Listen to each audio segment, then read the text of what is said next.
नमो पावा जी कोटिशा प्रणाम ओम स्वामी कृष्ण प्रेम जी को अनेक सादर को नमन। कितना सुंदर जीवन प्रसंग बाबा का लिखा, जिसको हम लोग पिछले एक महीने मतलब लगभग 15 एपिसोड हम इस प्रसंग को मनन कर रहे हैं। आज मैं बाबा की जीवन प्रसंग की जो 3 लीलाओं को हमने पिछले कुछ एपिसोड पहले छोड़ दिया था। कल हमने गोपी भाव के ऊपर थोड़ी सी चर्चा की। आज उन्हीं लीला बाबा को बहुत प्रिय थी। जब वन से गोचारण करने के बाद श्याम सुंदर लौटते हैं तो बाबा को कैसा अनुभव उस लीला में उस पद के मान हुआ, तो उसको आज हम थोड़ा सा प्रकाश डालें। लेखक कहते हैं कि बाबा ने एक बार उनसे कहा कि वो भूत भूतनी तो मुझे लग गए हैं और कोई मुझे वेदना देते हैं। तो लेखक के मन में, बाल सुलभ के मन में ये आया कि यह देह छोड़ दी, बाबा मुर्दा हो जाएंगे जब भूत भूतनी को मैं मार दूंगा। तब वह अपने बाबा को जीवित तो रखना चाहता है, परंतु सुखी, हंसता, खेलता और बोलता व्यवहार करता देखना चाहता। वो बाल सुलभ उनकी चेष्टा ऐसी थी कि बाबा प्रसन्न रहे और भूत भूतनी भले उनको तंग करते रहे। लेखक श्री कृष्ण शरणम मोग मंत्र से फिर भूत भूतनी को सीधा वो कर दे। ठीक है, बाबा फिर इधर तो वह अबोध बालक रसमई के बाह्य कलेवर के अश्रु इकट्ठे कर रहा है, उधर पूज्य गुरुदेव राधा बाबा रसमई बाला बने हृदय देश के रस राज्य में अपने सांवरे प्रीतम पर प्राण न्यौछावर कर। बाबा की वैसी भावदशा और लेखक के मन में अलग है कि कैसे ही उनको इन भूत भूतनियों से पिंड छुड़ाऊं। बाबा एक बड़ी अच्छी, इसमें श्री कृष्ण के देह सौंदर्य का वर्ण ज्यादा ज्यादा उनके स्वरूप का वर्ण, अवनी लीला, उसमें सारी गोपांगनाएं ब्रजांगनाएं क्या महसूस करती हैं। गोपियां जब श्याम सुंदर को वन से लौटते हुए देखती हैं, परम पूज्य गुरुदेव की भाव दे रसमयी के प्राण एवं मन विलक्षण भाव दृश्य देख रहे हैं। नाम लेखक ने रसमयी राधा बाबा को उन्होंने नाम दिया क्योंकि उनका भाव देह रस सागर में डोलता रहता था। सखाओं द्वारा उनके प्राण सखा का सर्वांग श्रृंगार संपन्न हो चुका है, ऐसा उन्होंने, जब वन से लौटते हुए श्री कृष्ण थे तो उनका इतना सुंदर वर्णन सौंदर्य वर्णन है कि सखाओं ने उनको उनको वर्ण की संपदाओं से आभूषित किया। रसमयी प्राण वल्लभ नीलमणि के महामरकत श्यामल श्रृंगों की निराली शोभा बस देखते ही बनती है। सखाओं ने उसका कैसा प्यारा श्रृंगार किया। मस्तक को तो मयूर पिच्छ निर्मित मनोहर मुकुट से मंडित किया। घुघराली अलकों में विविध वर्ण की मह मह करते हुए कुसुम समूह गुंफित हो रहे हैं। सखाओं द्वारा पहनाए अन्य अंगों में भी यथा योग्य कुसुमों के ही आभरण सुशोभित हैं। सारी वेशभूषा पुष्पों से और वन लताओं से, वल्लरियों से और पत्तों से, नवीन रंग बिरंगी गैरिक आदि वन्य धातुओं से श्याम कलेवर पर अति सुंदर चित्रण भी किया गया, जैसा आजकल किया जाता है। ये पुरातन काल में भी सखाओं ने जैसे मेहंदी रचाई जाती है, उन्होंने उनके सर्वांग में सुंदरतम चित्रण अंकित। सर्वांगों से पूर्ण श्रृंगारित यह सांवरा कैसा मनोहर है और इसकी शोभा सब श्रृंगारों को श्रृंगारित कर रही है। श्रृंगारों की भला सामर्थ्य ही ऐसी कहाँ है जो इसे सजा सके। एक पद गाती हूँ। सुंदर या तीर री मन ठार, सुंदर यमुना तीर री मन मोह ठार, जब ते दृष्टि पड़ी बामु पर धरत अधीर री मन आर, यमुना तीर रसमयी अपना तन मन सब कुछ सर्वथा विस्मृत किए अपनी भग्न किंतु प्रीति प्रसाद बनी कुटिया में प्राणधन नीलमणि की आकुल प्रतीक्षा में सर्वथा उन्मादिनी हो रही है। बाबा की ऐसी स्थिति को लेखक इस प्रकार करते हैं। वह कभी द्वार पर खड़ी होती है, कभी अपने प्रीतम के स्वागतार्थ सजाई रखी सेवा सामग्री को जांच परख करती है और उसके नेत्र केंद्रित हैं उस दिशा में वन की उस पथ की ओर जिधर से ये ब्रजेंद्र नंदन आते हैं। नीलमणि से आवत मणि, नीलमणि मनहर मन ते आवत मणि है। उनका मन पुनः दौड़ जाता है अपने प्रीतम के पास। देखो देखो, इनकी भुजाओं में कड़े कंकण बाजूबंद शोभा पा रहे हैं, हाथों में मुद्रिका है और सबसे शोभा देने वाली इनके हाथों की नखराशि। इसमें इन्होंने नंदनंदन ने वंशी को धारण किया। रसमई ने उन्हें देखते ही माधुर्य स्नेह की ऐसी प्रखर धारा उमड़ती है, ऐसी प्रखर धारा कि उसका हृदय विगलित हो। देख न देत रसमई प्राणाराम ऐसे ही भावग्राही और भाव में नहाता थकता ही नहीं। तो धूली उड़ रही है गोकुल के पश्चिम दिशा की ओर से। सभी की आंखें विजड़ित हैं सुदूरगामी वन प्रदेश की तरफ से आने वाले पथ पर धूली के अंबार के मध्य उसका प्राकट्य हो। इतने सुंदर श्री कृष्ण गायों की धूली के बीच से प्रकट शेष राशि के ऊपर लहराता मोर मुकुट। अरे उन ब्रज लगत बालाओं की ही नहीं, इन पशु पक्षियों तक की भी पलकें उसे देखते ही गिरना बंद कर दें। इतना सुंदर इसका भाव है और ऐसी विलक्षण आश्चर्यजनक अनुभूति।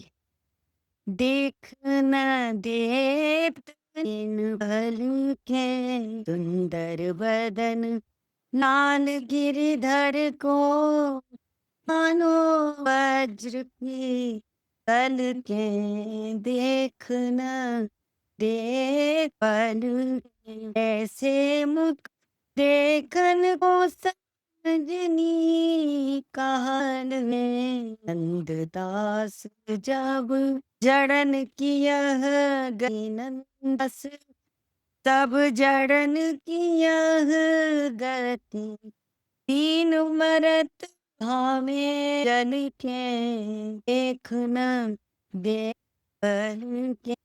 को देखने का इस सौंदर्य को देखने के बाद सब जड़ जड़ जो जीव हैं उनकी तो ऐसी गति है ही, पर जड़ की भी ऐसी गति, यानी जड़ चेतन दोनों की यह गति कि मीन मरत भावे नहीं जल के। जिस प्रकार जल के बिना मीन न मर सकती है न जीवित रहती है, मतलब उसका प्यार इतना ज्यादा जल से है कि वह मृत्यु को वरण करती है यदि जल के अभाव में। तो इस प्रकार एक गोपी कह रही है, देखो एक कह रही है शोभा का सिंधु है, दूसरी मूक है परंतु उसके प्राण चीत्कार कर रहे श्री कृष्ण को आते हुए देख। यह छवि समुद्र मेरे प्राणों का भी प्राण है। तीसरी कहती है पारंपरिक वार्तालाप सुनो, यह तो मेरी आत्मा की आत्मा मेरा चित्त चोर है।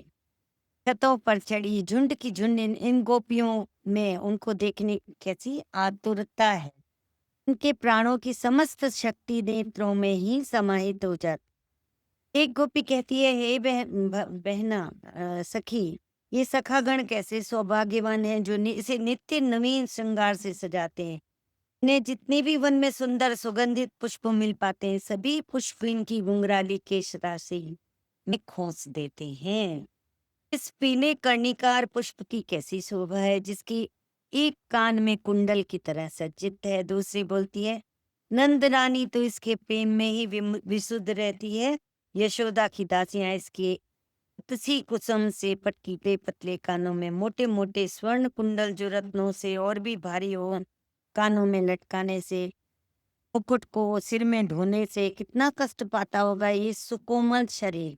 यानी वो इतने बाल रूप श्री कृष्ण का और इतना सुकोमल कि उसमें वो साधारण जो भी आभूषण स्वर्ण और हीरे विजड़ित हैं, वो तो बाहर से उनको अच्छा नहीं लगता है।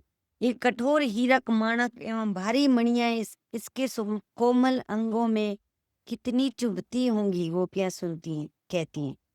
इन सखाओं ने उचित श्रृंगार किया है।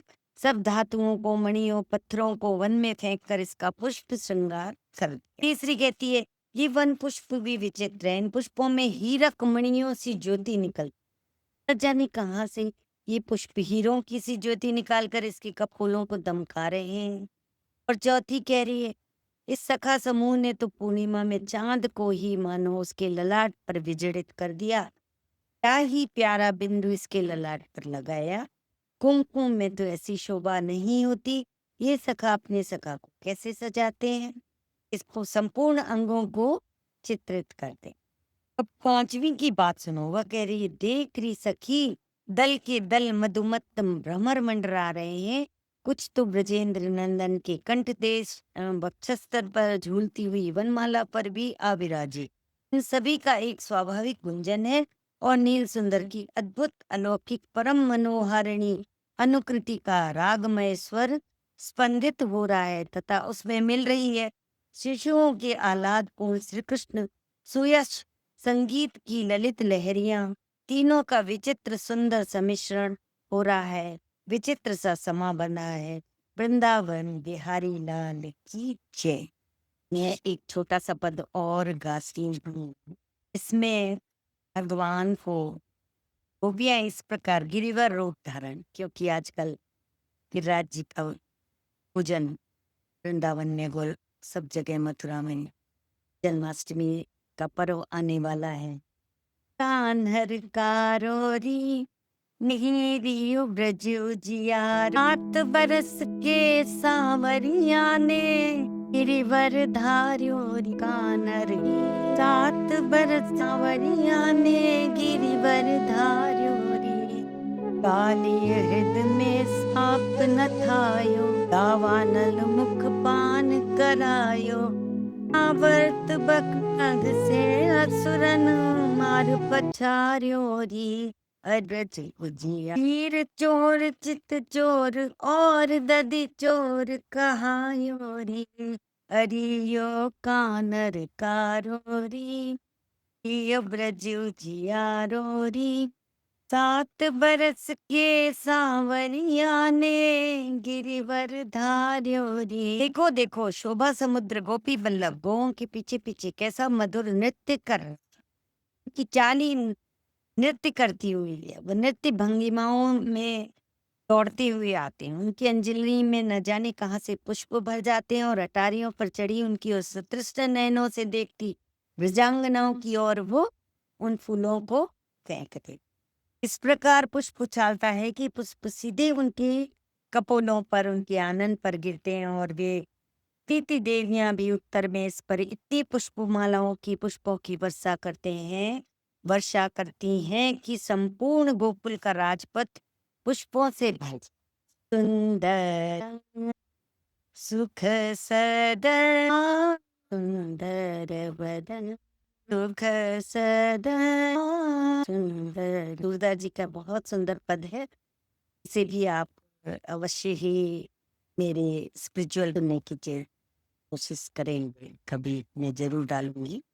इन वन चारणोपरांत आवनी की लीला का दर्शन करने धरा के केवल नर नारी ही नहीं, सिर्फ नर नारी ही नहीं, मस्तक मणि मुनिगण भी आए थे। स्वर्ग लोकों के, भूवर लोकों के तथा पन्नग तल तक के सभी प्राणी अंतर्यामी से प्रेरित हुए वहां दौड़े आए। कुछ अपने प्रकट रूपों में ही थे और कुछ दूसरा रूप धारण करके आए। पश्चिम दिशा में सूर्यदेव रुक गए। सने सने ब्रजवीतियों से होते यह नंद नंदन की टोली नंद भवन में पर्यवसित हो जाती है। यशोदा मैया उन्मादिनी सी अपने लाला पर राई लौन करती है। आरती नीराजन कर अपने अंक में भर लेती है। इधर यह नील सुंदर नीरद वर्ण रस सागर अपनी वात्सल्य रस घन मूर्ति मेरी मैया यशोदा के वक्षस्थल में समाता है। वहाँ वही माधुर्य रस सागर हुआ अपनी प्राण प्रिया रसमयी के आलिंगन आलिंगन में आबद्ध हैं।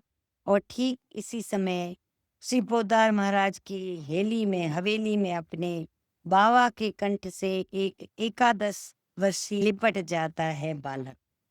कहते हैं कि मैं भी अपने बाबा के वक्षस्थल में लिपट कर भूत भूतनी के डर से बाबा कहीं मुझे छोड़ कर न चले जाएं, इस प्रकार उनकी गोद में बैठा हुआ कैसा विलक्षण विचित्र साम्य अगन घटना पटी ऐसी योग माया संगठित करती है। पुनः मैं अपने श्रोताओं से आज्ञा मांगते हुए आज के सुंदर लीला प्रसंग को यहीं विराम देते हुए बाबा के जीवन प्रसंग की कुछ झलकियां जो लेखक ने अपने अंतःकरण के शुद्ध भाव से, हालांकि बाबा ने खुद ने उनको आगे के कुछ एपिसोड्स में मैं बताऊंगी कि कैसे बाबा ने इनको रिलेट किया कुछ स्वामी कृष्ण प्रेम जी को, और वो भी उनको उन्होंने मनन किया, चिंतन किया और किस प्रकार उन्होंने इनको लिखा। आज की ये मुझे आज्ञा दे।